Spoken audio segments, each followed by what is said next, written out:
SSC की तैयारी में ये मिस्टेक्स कभी मत करना मेरे भाई। अदरवाइज आप इस लूप में फंस के रह जाओगे और 4 से 5 साल आपके कब निकल जाएंगे आपको खुद को पता नहीं चलेगा। जब आपका टाइम निकल चुका होगा तब आपको रियलाइज होगा कि यार अपना टाइम निकल गया। तो ये मिस्टेक्स मैं आपको वन बाय वन बताता हूँ। पहली मिस्टेक है, आप जब भी तैयारी करना स्टार्ट करें तो एक चीज ध्यान रखना कि आप जो भी टीचर सेलेक्ट करें किसी भी सब्जेक्ट का, तो वो टीचर स्पेसिफिक आपके नज़रिए से आप उसको पढ़ के देखें कि उसका आपको समझ में आ रहा है, पूरी चीज़ें आपको कॉन्सेप्ट क्लियर हो रहे हैं, तभी आपको उस टीचर को पिक करना है। और उससे ही फिर बाद में पूरे साल या जब तक सिलेबस कंप्लीट नहीं हो जाता उससे ही पूरी चीज़ें पढ़नी है। क्योंकि मेन गलती स्टूडेंट्स करते कहाँ है कि मतलब किसी टीचर को पिक कर लिया, फिर थोड़े दिनों बाद में माहौल बना कि यार ये टीचर अच्छा नहीं है, ये टीचर बहुत बढ़िया पढ़ाता है और इससे ही सिलेक्शन हो रहे हैं। फिर वो क्या मतलब उस टीचर की ओर मूव करने लग जाते हैं और फिर यहाँ पर क्या होता है कि मतलब वो बच्चे डाइवर्ट हो जाते हैं, उनका आधा कंप्लीट कोर्स वहाँ से रहता है, फिर आधा दूसरे से रहता है, तो टीचर्स के कंसेप्ट और पढ़ाने का तरीका अलग अलग होता है। तो ये मिस्टेक्स आपको अवॉइड करनी है। दूसरी मिस्टेक, आपको कभी भी तैयारी करते टाइम ग्रुपिंग नहीं करनी है। मतलब आपको सोशलाइज नहीं होना है, लोगों को ज़्यादा कांटेक्ट नहीं बताना है कि आप किसकी तैयारी कर रहे हो, किस चीज़ के लिए आप स्टडी कर रहे हो। हाँ मतलब अगर आपका बहुत ही ज़्यादा अजीज मतलब प्रिय है आप उसको बता सकते हो, अदरवाइज आप इसको जितना सीक्रेट रखोगे कि मतलब आपकी तैयारी कर रहे हो, आप अपन को खुद को ध्यान रखना है कि हाँ मैं तैयारी कर रहा हूँ, और आपको किसी को नहीं बताना। हाँ ठीक है, अगर कोई पूछे तो बस ऐसे ही टाल दो कि हाँ ठीक है यार कर रहे हैं, बस टाइम पास कर रहे हैं, कर लेते हैं, कुछ ही तैयारी कर लेते हैं। तो इस चीज़ का आप खास तौर पे ध्यान रखना। पता है ये चीज़ क्यों बोल रहा हूँ? आप उठा के देख लेना, जितने ज़्यादा जो सोशल लोग होते हैं ना, जो लोगों से कांटेक्ट में रहते हैं, उनके सिलेक्शन होने के चांस उतने ही कम हो जाते हैं। तो इस चीज़ को आपको ध्यान रखना है, ये गलती आपको नहीं करनी है कि आप लोगों से सोशल कांटेक्ट कम करें और फिर बाद में ही तैयारी स्टार्ट करें।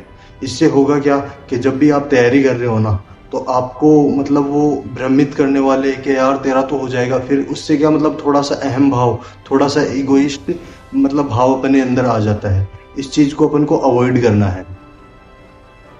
एक और मिस्टेक ये है कि आपको खाली सिलेबस को पढ़ना नहीं है, उसको पढ़ने के बाद में सिलेबस कंप्लीट जब आपका हो जाए या आपका 70% के आसपास सिलेबस कंप्लीट हो जाए, तो उसके बाद में मॉक टेस्ट जरूर से लगाने या कंपलसरी है। मॉक टेस्ट लगाए बिना सिलेक्शन होना न के बराबर चांस होता है। क्योंकि आप जब तक मॉक टेस्ट नहीं लगाओगे तब तक आपको पता नहीं चलेगा आप किस पोजीशन में हो। स्टार्ट में आपके नंबर कम आएंगे, कोई दिक्कत नहीं है, लेकिन आपको वहां से गिव अप नहीं करना है, आपको तैयारी करनी है, आपको छोड़ना नहीं है। आप तैयारी करते रहे, रेगुलर नंबर मॉक टेस्ट से ही इंप्रूव होंगे। वहां पर छोड़कर ज्यादातर 90% स्टूडेंट करते क्या है, उनके मॉक्स में स्कोर नहीं आते हैं और वो वहां से गिव अप कर देते हैं। तो ये मिस्टेक आपको अवॉइड करनी है, क्योंकि इससे भी आपका मतलब सिलेक्शन रुक जाता है कई बार। और एक बड़ी मिस्टेक जो ज्यादातर एस्पिरेंट करते हैं वो ये है कि आपको किसी एक स्पेसिफिक सब्जेक्ट को पिक करना है, उसमें बढ़िया होना है, लेकिन किसी भी एक सब्जेक्ट को ऐसा भी नहीं रखना है कि उसको आप बिल्कुल नहीं पढ़ते हो। ये चीज आपको सिलेक्शन से बहुत दूर ले जाएगी मेरे भाई, सच बता रहा हूँ। मतलब ज्यादातर स्टूडेंट्स का वीक पॉइंट क्या रहता है, वो 3 से 4 नंबर से रहते हैं ना, वो यही डिफरेंस क्रिएट कर जाता है। होता क्या है कि मतलब वो एक सब्जेक्ट को इतना नेग्लेक्ट कर देते हैं या उसको पढ़ाई मतलब धीरे धीरे बंद कर देते हैं, तो फिर मतलब जब वहां पर मोक मोक वगैरह में तो इतना नहीं रहता है, ठीक है आ जाता है स्कोर, लेकिन जब एग्जाम होती है ना तो वहां पर डिफरेंस सीधा पता चल जाता है और आपको लगता है कि यार उसकी वजह से अपना सिलेक्शन रुक गया। एक बहुत अच्छा पॉइंट और मेरे दिमाग में आया है जो मेरे को लगा कि आपको बताना चाहिए। तो वो क्या है, जब भी आप तैयारी स्टार्ट करो ना, आपको ऐसे लग जाए कि नहीं अब मैं अच्छे से तैयारी कर रहा हूँ, तब से आप सोशल कांटेक्ट सबसे तोड़ दो।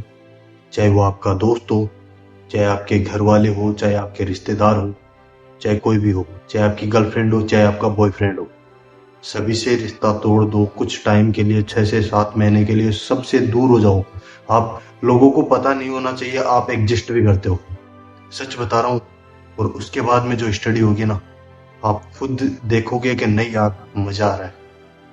और जब तक वो मजा आने लग जाए ना, तब आप देख लेना खुद में आपको इम्प्रूवमेंट ऐसा मिल जाएगा कि आप खुद लोगों से कंपेयर करोगे ना। अदरवाइज मेन चीज़ तो ये बोलूँगा, कंपेयर आपको करना नहीं है, लेकिन फिर भी आप नोटिस करोगे कि यार खुद से कंपेयर पहले देखना कि यार अपन में पहले कैसा था, अब मेरी कहाँ सिचुएशन है। वो आपको पता चल जाएगा खुद से कि नहीं यार इम्प्रूवमेंट तो हुआ है। वही चीज़ आपको करनी है, अच्छे से बढ़िया से स्टडी करनी है और टाइम वेस्ट नहीं करना है, ज़्यादा लोगों से सोशल नहीं होना है, चीज़ों को इम्प्रूव करते जाना है और घर वालों से भी इतना ज़्यादा अटैचमेंट नहीं रखना है कि आप उनसे बात बात में चीज़ों के लिए वो इन्वॉल्व हो, आपको वो नहीं होना है। कुछ टाइम के लिए आपको दूरी बनाए रखना होगा। और अगर आपको वीडियो अच्छी लगी हो, आपको थोड़ी भी वैल्यू ऐड हुई हो, तो चैनल को सब्सक्राइब कर लेना और बेल आइकन ज़रूर से प्रेस कर लेना, क्योंकि ऐसे वीडियो आपको मिलते रहेंगे।